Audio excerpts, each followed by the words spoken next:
Get some good work in today. A lot of base fundamental stuff. Just going back to basics in a lot of different areas. Just because these off weeks, you want to revise. Whether it's hands on your hand placement, eye placement, a lot of one-on-one drills, a lot of fundamental drills, all 7-on-7 and some team at the end. Good special teams work, but good hard day. They got good work in today. A good attitude. Any update on the 3 defensive tackles? Nah, they'll be evaluated day by day, just as they go. Getting those young guys on film for the first significant snaps, how'd they look out there? Good. I was very pleased with a lot of that. You see a lot of the potential. I mean, still assignment-wise, got to get cleaned up a little bit with those young guys. But I still like the athleticism, the potential. Played aggressive, made plays, hits, or catches, and got balls, whatever. But there's a lot of potential out there. We just got to keep developing as football players.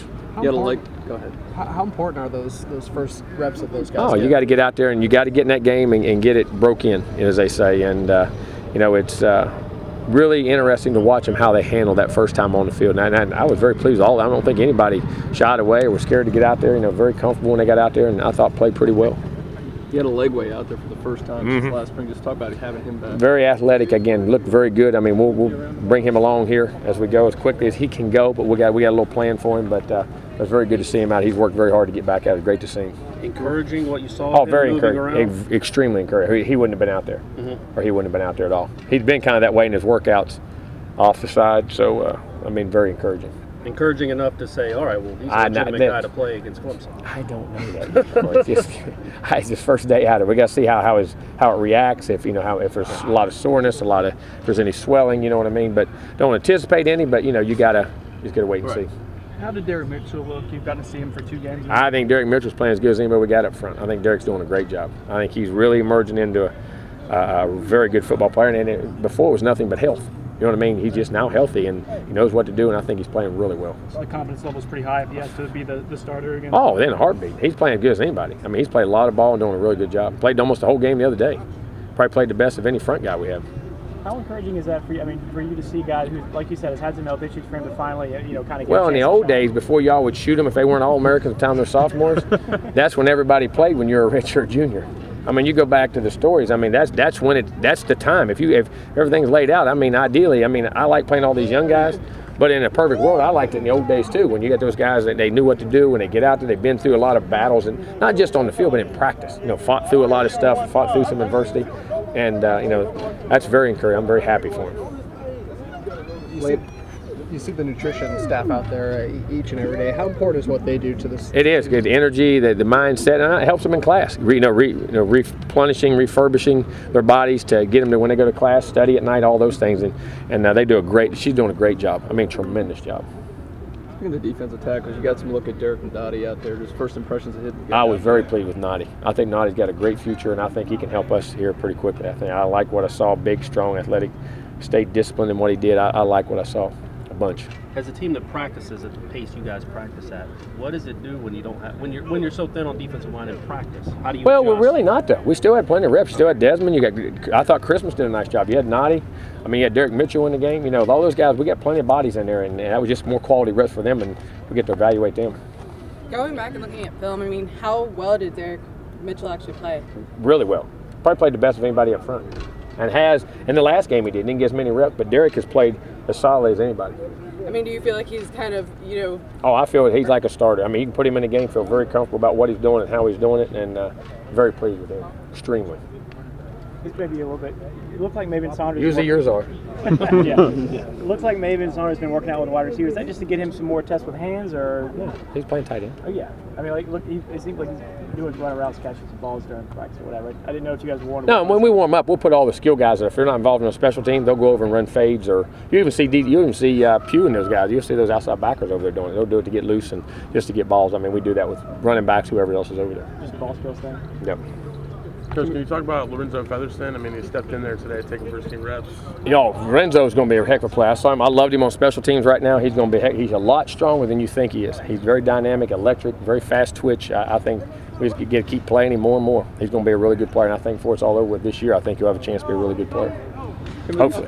You still evaluating punter position at all? Or? Yeah, we are, guys. If it was a different, I would put somebody else in there.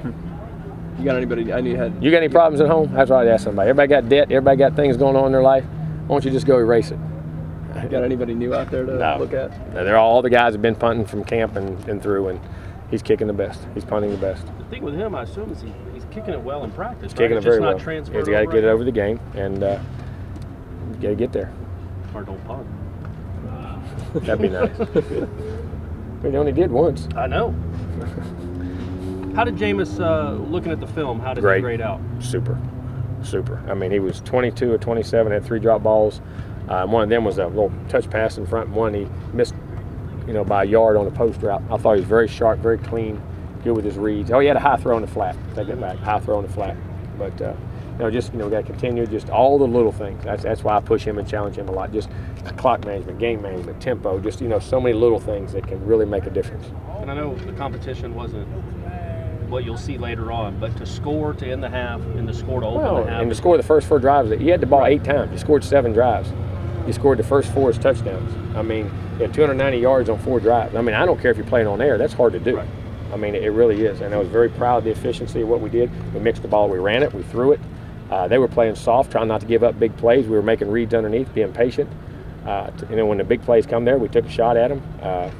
Was very pleased. I mean, we had to, in the red zone, I thought we could have caught 2 balls, but hey, that's going to happen every now and then, and that's ball. But you score 7 out of 8 drives.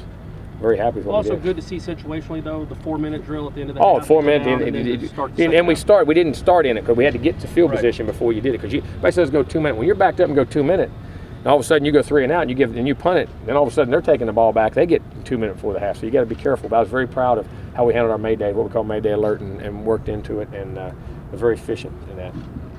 Jimbo, a Citadel offensive lineman said that they were going for the knees to kind of be extra. Is that anything you saw? No. I mean, that's how that offense blocks. I mean, we cut people too. I mean, but that offense, it cuts, and I don't think they were deliberately trying to do stuff. There's some always questionable blocks when you play a team like that. A lot of our guys that got injured weren't just those, people fell into them. They weren't all cut blocks and things like that, but there was a couple that were questionable, but that's always in every game. I mean, I don't think they're coached that way, and I don't feel their players that way. Their player may say something like that, but that's, I don't buy all that. Did you have any reaction when they made, when you saw the comment or heard the comment? Yeah, take social media and throw it away. That's another great example of social media, when, you know what I mean, that I just, that's the bad. There's great things about social media, don't get me wrong, but those are some of the things when somebody makes a 20-year-old statement, or however old he is, and, wish he could pull it back, and before you hit that send button, it's not like saying stuff, because if nobody hears you, it's all right. When you hit that send button, the world hears you.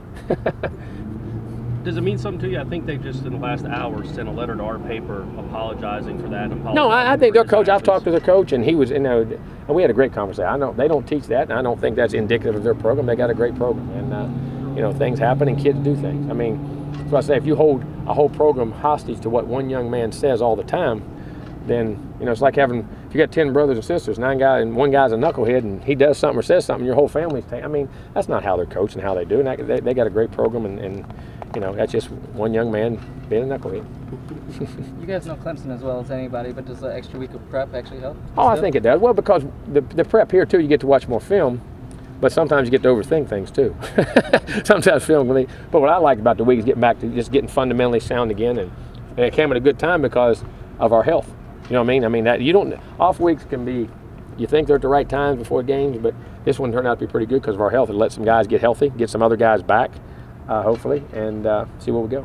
So did you go right into game planning this week? Or No, we did a big fundamental day today. We were a lot of fundamental special teams, run blocking, run defense, pass one-on-ones, back to what we call deep ones, receivers and DBs blocking each other, because they're going to throw. Everybody throws so many screens nowadays. You got to keep working on how you get off of them, how you leverage them, and how we block them, and how we throw ours. A lot of almost like a 2-a-day type practice. One of your fall practice type days. Everybody wants to compare this defense to last year. You can't. Every team is different. See, last year's team it was one of the most dominant teams ever. This team is a heck of a team, but like I say, it's two totally different. It's like comparing 2 brothers. It's unfair to each brother, and both of them can be successful in their own way. You know what I mean? This team is different in different, offensively, defense. I think it's different in all phases, but it doesn't mean it can be any less effective. Now, maybe it's not as, we may not always, last year, I've never been on a team that won an average of 40 points a game. Been in the business 25 years. That was in Pop Warner too. I don't know if Pop Warner was ever that dominant. We won championship every year. I mean, you know, I think that's the thing that we got to remember. We just let this team be who it is and play who it is, and which is a very good team. I'm not downing it. It's just, it's different. But specifically, last year you had all those seniors. They didn't miss a lot of tackles. This team, it seems like there's more missed tackles. Well, I say that, but you do look at leverage points. There's missed tackles, but go back to the first games of last year. I mean, Bethune-Cookman ran for 180 or 90 yards on us. You know what I mean? And everybody was, the sky's falling. Then BC ran for 300. I mean, and you know, and it was sky. I mean, each team will follow into its phase. We'll get guys, you know, as you get a leg way, and hopefully Matthew Thomas in time, you get those guys back. I mean, you know, you add more depth, you add more young guys. In the Oklahoma State game, it was more run. Most of those came in the fourth quarter when we got tired. The first 3 quarters of that game, 2.5, we were pretty good. You know, making tackles in space and playing guys. And you know, as this team evolves and the depth evolves, it'll get better and better. But I mean, I still think we can have a great football team on all phases. I mean, last year it seems like that defense played really angry and stuff. I mean, it seems like this year's defense is a little different. Do you change the way you same coaching, same everything? It's the same. And early in the season, it wasn't that angry. I keep going back to that. Early last year, there was a lot of questions on this defense. I mean, it evolved itself, and you had a lot of seniors. You had a lot of seniors that had been through some things. Joyner and Telvin were very dynamic guys. You forget Terrence Brooks back there. See, Terrence Brooks, I mean, not that these guys aren't, but I mean, you had guys been through a lot of things. But that team, you know, defensively to it, found its niche and got everybody in the right. We moved Christian Jones, got him up on the edge. Remember when he was at linebacker, and we got got Terrence Smith in the game, and you know, everybody's finding it. That's why I say a team is ever evolving. You keep getting better each week. You keep coaching, and it's, you know, you got to get each better than your opponent each week. Those guys realize that? I mean, the players realize that? Oh, that? Yeah. I hope so. We tell them that every day. We just got to be who we are and keep playing well.